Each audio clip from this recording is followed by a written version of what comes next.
ప్రజా సమస్యల పరిష్కార వేదికలో పలు సమస్యలపై ప్రజలు అందిస్తున్న అర్జీలను నిర్దిష్ట గడువులోగా పరిష్కరించాలని జిల్లా కలెక్టర్ ఆనంద్ అధికారులను ఆదేశించారు. కలెక్టరేట్లోని తిక్కన ప్రాంగణంలో కలెక్టర్ ప్రజా సమస్యల పరిష్కార వేదిక కార్యక్రమాన్ని నిర్వహించారు. కలెక్టర్తో పాటు joint collector Karthik, DRO Uday Bhaskar Rao, జిల్లా పంచాయతీ అధికారి శ్రీధర్ రెడ్డి, జిల్లా సర్వే అధికారులు నాగశేఖర్ ప్రజల నుంచి అర్జీలు స్వీకరించారు. ఈ సందర్భంగా కలెక్టర్ మాట్లాడుతూ వివిధ సమస్యలపై ప్రజలు అందించిన అర్జీలను నిర్దిష్ట గడువులోగా పరిశీలించి పరిష్కరించేందుకు ఆయా శాఖల అధికారులు చర్యలు తీసుకోవాలన్నారు.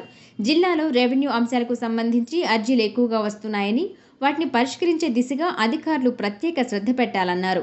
ప్రజా సమస్యల పరిష్కార వేదిక కార్యక్రమానికి 398 అర్జీలను ప్రజలు అందజేశారు.